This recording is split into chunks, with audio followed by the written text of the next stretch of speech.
তোমরা দীর্ঘ প্রায় 2 মাস কষ্ট করেছ। তার আগে প্রায় 17-18 বছর আমরা রাজপথে লড়াই করেছি একটা নির্বাচনের জন্য। সেই নির্বাচনটা আজকে হয়ে গেল। ঘোষণা নিয়ে তোমরা এখানে খুব আনন্দ বোধ করছো, আমিও তোমাদের সঙ্গে ভাগিদার হতে চাই, কিন্তু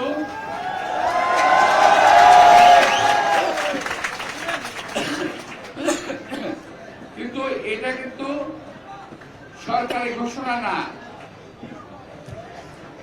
এখন আমার নির্বাচনকে নিয়ে অনেক চক্রান্ত হচ্ছে। তোমাদের এই কঠিন পরিশ্রমকে নষ্ট করার জন্য অনেক চক্রান্ত হচ্ছে।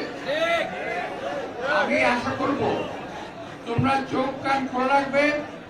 যখন প্রয়োজন হবে, যদি এই চক্রান্তকারীরা না থামে, তাহলে তাদের বিরুদ্ধে আমাদের রাস্তায় নামতে হবে।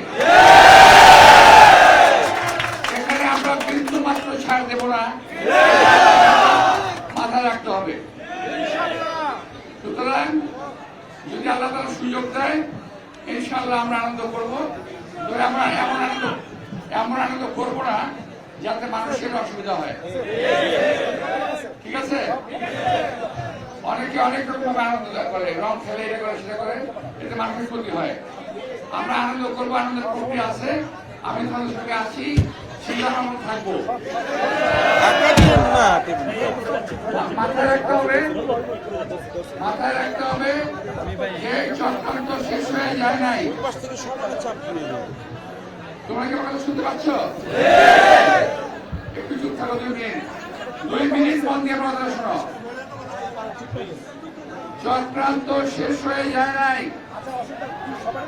আমাদের প্রতিপক্ষ তারা কিন্তু বিভিন্ন রকম অপকর্ম করার চেষ্টা করছে এবং করবে। যদি তেমন কিছু হয়, ইনশাআল্লাহ আমরা 2-1 দিন দেখবো, শান্ত থাকবো। যদি তারপর বাড়াবাড়ি করে, ইনশাআল্লাহ বাংলাদেশ জাতীয় দল, শহীদ রাষ্ট্রপতি জিয়া রহমানের দল, বেগম খালেদার দল, তারেক রহমানের দল, এই দেশের জনগণের দল ঘরে বসে থাকবে না। সুতরাং তোমরা চূড়ান্ত, যদি আলাদা আমাদের তরফে লেগে থাকে, চূড়ান্ত আনন্দ আমরা করবো, কিন্তু সরকার ঘোষণাটা সরকারিভাবে আসুক। তোমাদের সবাইকে শান্ত থাকার জন্য আহ্বান জানাচ্ছি। সবাই বসতে পারো, বাসা যেতে পারো, আমার কোনো অসুবিধা নাই। আমার একটু কাজ আছে, কাজ করতে আমি আজকে দুপুরে খাই নাই,